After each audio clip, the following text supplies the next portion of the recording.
Hi everyone, Darren Hunter here. This is the Outsourced PM Podcast show. I am with the one and the only Michael Sansa, resident virtual assistant expert. And Michael, you're preparing for a flight tomorrow again. You were in London 2 weeks ago talking to potential clients over there around virtual assistants.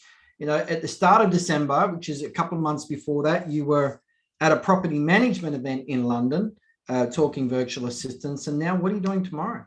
So tomorrow, Darren, we are getting on a plane and heading over to the Philippines, which we haven't been able to do in 2 years. 2 years. You never would have thought that with such a big team in the Philippines that you could have not visited for 2 years, but you never would have thought that for a second. It just goes to show what you can do remote, Darren, right, with everyone. But, you know, we're going to get over there, give everyone a big hug and thank you for everything they've done. But, you know, like a lot of them, we haven't met in person. Now, this is a spontaneous trip and we're only going for a few days. And the purpose is to just say hi, thank you, give them a hug. We're not discussing work with them. We're not discussing strategy with them. It is culture and, you know, just the reconnecting. We just want it to be fun. We've even booked out like an entire restaurant so everyone can eat as much as they want and drink as much as they want and sing as much as they want if that's what they want to do. They do. I know they like karaoke. So, just before we get into what are they going to feed you any balut? And can you let us know what balut is? So balut is a duck. A fertilized duck egg. So there is a baby duck in there and it's a delicacy and they crack it open, they drink the juice that's in there, and juice is probably the wrong word, but and then there's a duck fetus in there and they eat it and they crunch the little bones and they're like a soft shell crab, but there's the feathers and everything. And no, I will not eat it. And yes, they are still going to try to get me to eat it. And yes, they have bought some to bring. And it's not on me. I'm going to try and get Dennis to eat it. And if he doesn't want to eat it, I'll get someone on the team. It's good to know you said no. So that gives me permission to say no. This is like the only thing that I will not eat. I mean, you know, I eat a lot of food. But look, I know they're wonderful people, and I certainly, you know, for whatever reason, I'm not able to make it. But boy, it would be a good time. So let's now what we've covered, everyone, so far. We've really wanted to take you on a journey, showing you, opening your eyes to all the different things that a virtual assistant can do. And look, we've really explored. It's very much is having that trusty property manager assistant, but not based in the desk next to you, based virtually. One internet connection, one phone call away, one text chat away, one Zoom away. Just like you've worked out through COVID, that, you know, we've seen that we can competently manage something with team members based virtually, which leads to the question, they can be based anywhere in the world. And so we've talked about virtual assistants, you know, with the leasing process. We've covered them being involved with taking leasing inquiry, them being involved with making sure the tenant submits their application, all of that work around leasing, and then the application processing itself. We've done a podcast just on that. We've only just finished a podcast on getting the tenancy set up, getting the data entry done, getting the welcome pack done, the ingoing inspection management, and helping the property manager taking the burden of all the little admin stuff and all the work that has to be done around that. Then also getting involved with a tenant induction as well. There's that leasing process, Michael, from when the property gets put onto the portal right through to when the tenant walks out with the keys or has the keys. There's a lot of work that we've taken off the shoulders of property managers by using virtual assistants. So if you haven't heard those, get into those other podcasts. Of course, you can listen to them on iTunes, Podbean, on Spotify, or just go to inspiredgrowthtraining.com or Team Spot Design and you'll get the links to those podcasts there. But Michael, we're now talking today about lease renewals. We've already covered also repairs and maintenance. We'll do another podcast talking about how virtual assistants can be involved with chasing late rent. But let's talk about lease renewals. And just straight off the bat, you told me one of the first things, this is something property managers just don't do. But first thing a virtual assistant can do right at the beginning of the lease renewal process is go and check out the rent value of the property ready for the new lease, the new lease renewal. How can they be involved in that? Yeah, so like we used to use CoreLogic, we use Price Finder now, going online, finding out what the comparables are. And, some people say that how can a virtual assistant figure out what the rents are? And look, they know it's 3-bedroom, 2-bathroom, 1 car, like whatever the parameters are, they know. And at the start, they would have to send that off to me or the property manager. And I would say, yep, exclude these ones, perfect. And then I could look at that and work out a rent. But over time, they started to understand the values and the rents and what constitutes an amazing, an average, and a subpar type property, right? And how you would apply that value. The other thing too, Darren. A property manager is only going to be checking this stuff anyway. So the VA is going to be gathering all this information and presenting it to the property manager, right? Yeah, the grunt work. And it got to the point where I would say, Darren, you come to me with what you think the rent should be, right? Because I'm going to look at that pretty fast and go, yep, bang on. And they would know that if it's an above average property, and I would tell them, this is an above average property. They would know there's going to be a bit of a premium on that. And then I've had people say, yeah, but there's nothing available at the moment. You're not going to get any comparables. No one's rented anything for a few months. Then it's a case of, instead of being 500 meters your perimeter, you go a kilometer or 1.5 kilometers, but you find comparables. And then common sense prevails. But there's no reason to roadblock someone working out the grunt work and helping you with the rent. As a property owner myself, with my property managers, they would never, I would get a letter once a year, and it was a standard letter with, we don't recommend a rent review. It was always there. We don't recommend. Would you like to have a rent? And I would never be given a comparative rental analysis. There's very few offices out there, Michael, that would offer or send to the owner a comparative rental analysis of what their rental property is worth at this time for consideration for the new lease renewal. What you're telling us here with virtual assistants, we can change that process entirely, and every owner can have that level of service if we've got a virtual assistant involved. Yeah, there were 2 ways. So we would send out the letter saying, it's renewal, rent can be this much, what would you like to do? But there's more result, like when a property manager or someone calls. So one, we would call the tenant, contact the tenant and say, hey, look, what are your intentions for next year? Are you thinking about staying on? And more often than not, they would know, yep, we're looking to stay on. Or they would say, no, we're going to find something bigger, but at least the conversation has started. For those who say, either way, you've got to go back to the owner and say, hey, look, they're not looking to renew the lease. So in which case you can give them the notice to vacate, or, whatever the state legislation allows you to do. And then you work out the owner's instructions, because some owners, it's an ongoing investment property. So they'll say, yes, I'm guided by you. If you think we should increase it. Or some owners will say, no, leave the rent as is. They've been good tenants. Next year we'll look at doing the increase if they stay on. But either way, the owners give yep. If the tenants want to stay on, great, let's lock it away. And then the owners are on the back seat, on the park bench, and the assistant kind of steps up and says, great, the owner would love you to stay. For the next 12 months, we're looking to do an increase of $5, $10, $15. But that's where a negotiation may start. They may accept it, they may come back with a counter, but either way, you've opened the narrative. The property manager can step in if they want to, depending on the level that it gets to. But all the grunt work's done. Yeah, and that's the whole point. It's the grunt work, because lease renewals are still a burden, and they still have to be done. And there is a lot of automation that can be done in this. There are some tricky things, I think, that a virtual assistant has to be aware. But so we've got the appraisal done. We've got, this is what the rent is. A lot of property managers right now haven't got that ability to say to an owner, hey, we've done a comparative rental analysis, here it is. We can actually be presenting that to owners at this stage, which is unheard of in most property management businesses out there. Some do them, which is really good. I've never seen a comparative rental analysis done on a property that I've got at lease rental time. But it's evidence-based. So Darren, if we can present to you what the market is actually doing and letting you know what other properties are actually renting for, it makes it easier. It does. Because a lot of the owners don't actually know. They think their property is a unique castle, and this, even though everything else in the area is the same, your rent increase might be limited by its surroundings.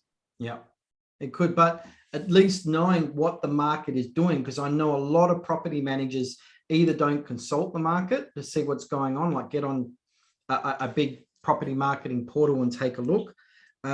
They've got a gut feel, which is usually perhaps not up to the minute of what the market is doing, or they get laxed and they're not willing to put it up to a level that the market will pay because they feel that they don't want to lose a tenant or something like that. And so that now develops a gap of what the tenant is paying and what they could be paying as well. And an appraisal is going to uncover all of that.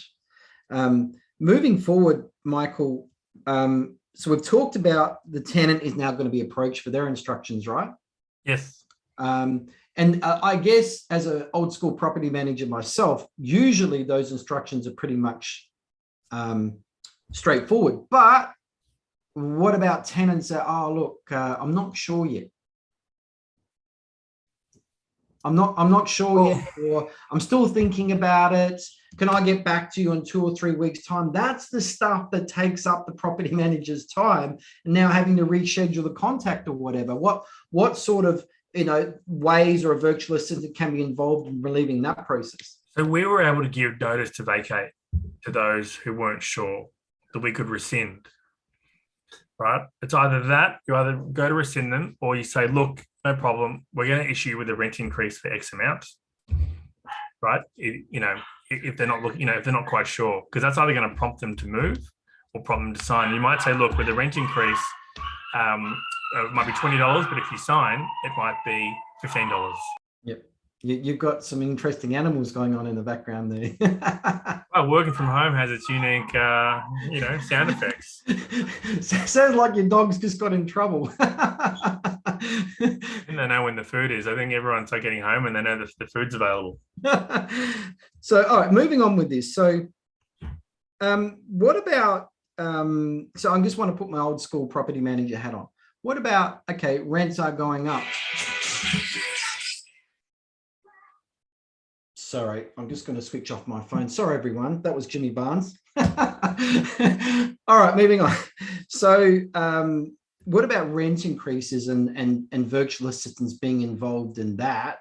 And around the notices to deliver rent increases and tricky stuff with the this podcast is getting boggy, isn't it? Say hello, Rosalia. The joys of working at home. All right, getting back on track. So sometimes we can effect a rent increase, but for legislation reasons, it can't fall neatly in sync with the lease renewal date. How does a virtual assistant navigate around those tricky things that can happen with lease renewals? I guess with each state, though, there is legislation and requirements, and yes, you can split it up. And so to let everyone know who's listening to this today, my kids just got home middle of the podcast, and that makes my phone ring. The dog's in the background. And so I guess we have to make sure that the VAs, and I hate using the term VAs, but I guess for the purpose of this, VAs. We have to make sure that they're aware of what that legislation is. And some states don't allow you to give, notice to vacate without any reason anymore. So you can't just do that. But again, what I was touching on before was it would be, okay, if you don't know what you're doing, the rent increase is going to be X.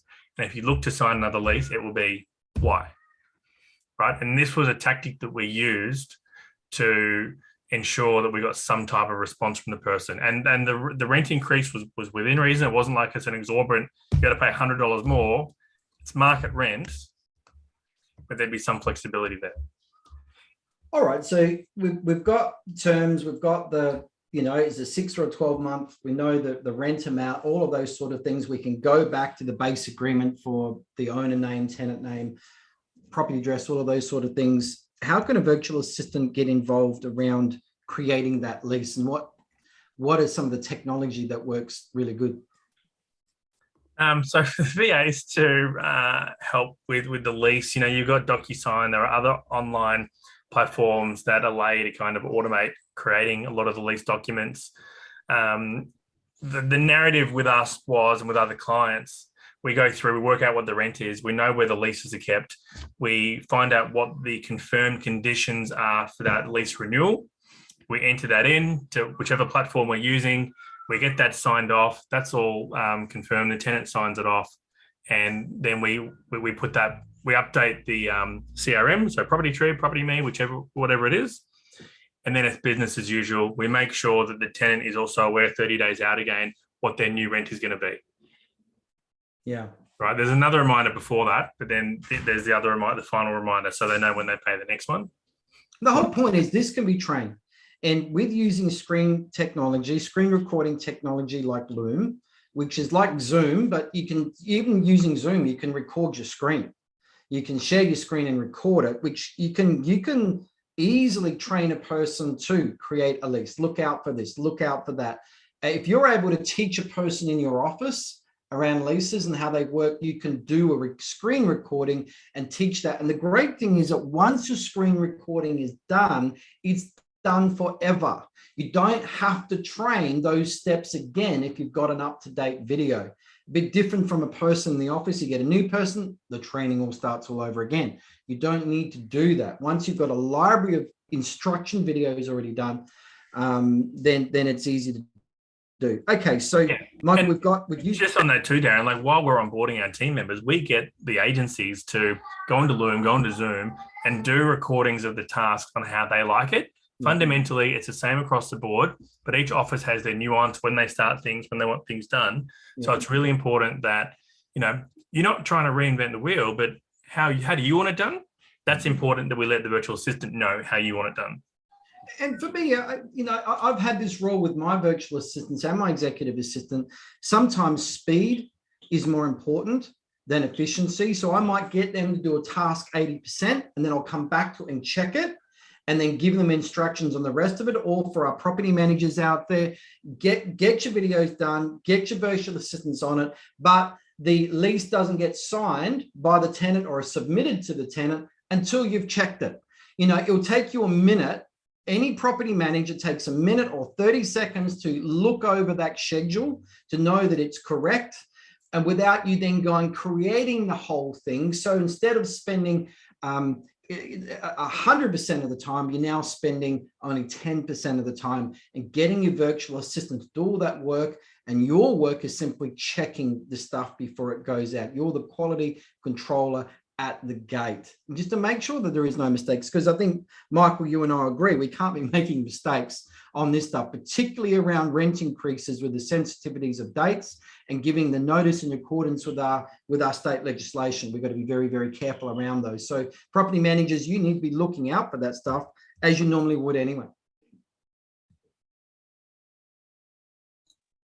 You know what though, Darren? It's not isolated to a virtual assistant making an administrative mistake, right? Like a wrong amount on there. I've seen over decades, property managers making mistakes of putting in wrong rent, wrong dates.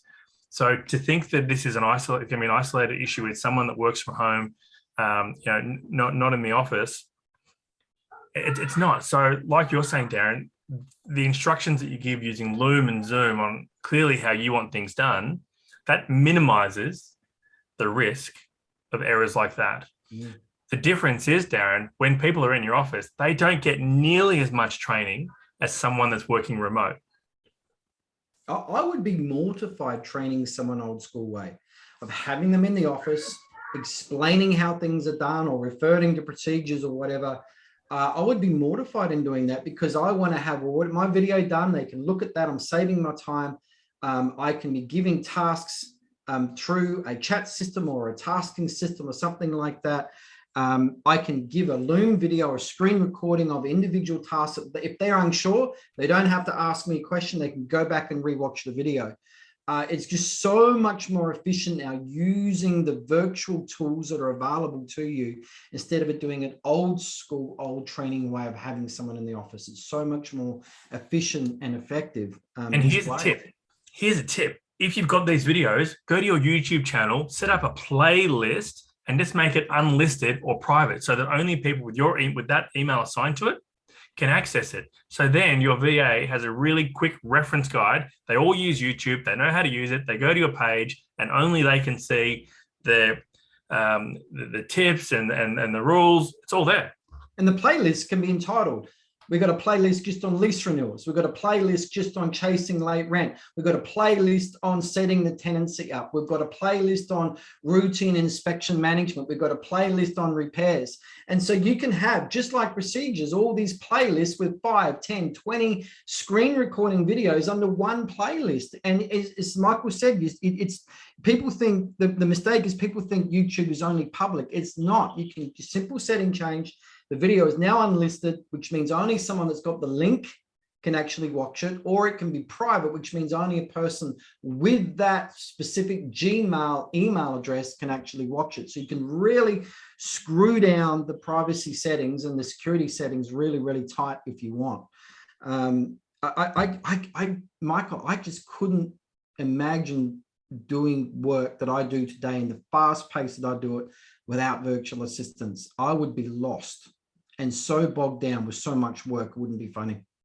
I mean, yeah, the amount of stuff that you have on your plate, it's insane. I work fast. I can put together stuff so quickly now and complex stuff so fast because of these tools like Loom and using Zoom and using text chat and all of these sort of things are just, it's an amazing world that COVID really has opened up to a lot of people. You know, Michael, I was just saying to someone else today, if it wasn't for COVID, real estate bosses would still be using servers.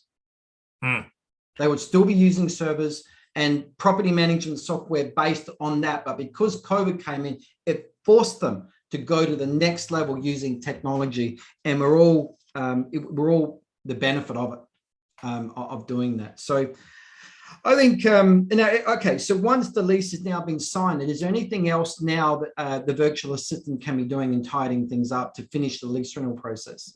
Making sure that all the dates match what's on the lease on the CRM. So double checking, yeah, double checking. It's a final double check on there. Also, another thing too, Darren, is when you're sending out, when the VA sends out the lease renewal, it's the agency that signs off last. So you have a final moment as the PM to check everything off. Yeah. Right. So if you need to double check things, but the grunt work is all done, the bulk of it's done. So if you need to check off anything, there it is. So if there's any errors, you can have a final quality control. So bosses out there, you concerned that this is a real problem? No, if you've got a checking process in it with your staff, your experienced property manager checking it, this should not be a concern. Your concern is, of course, if your checking process isn't there. You've always got to be checking this stuff. So, Michael, I think that was that's a really good podcast. There's some good nuts and bolts. I think this is our first podcast where life got in the way, and I'm not editing the video or the podcast. It's just going to go on. This is just what Zoom is and what living on Zoom is like. So great work. Now, just everyone, if you want a list of all the typical tasks that you can outsource. Now, Michael ran a rent roll, 650 properties in Melbourne. 80% of those tasks were outsourced. We've got those in a list. Just go to teamsbydesigntasks.com. That's teamsbydesigntasks.com. But Michael, what's the best and easiest way for people to reach out to you if they want to talk to you? Yep, really easy. Go to teamsbydesign.com, contact us, and we'll book in a time to have a chat. Cool. All right, everyone, thank you so much. And thank you, Michael. Thank you.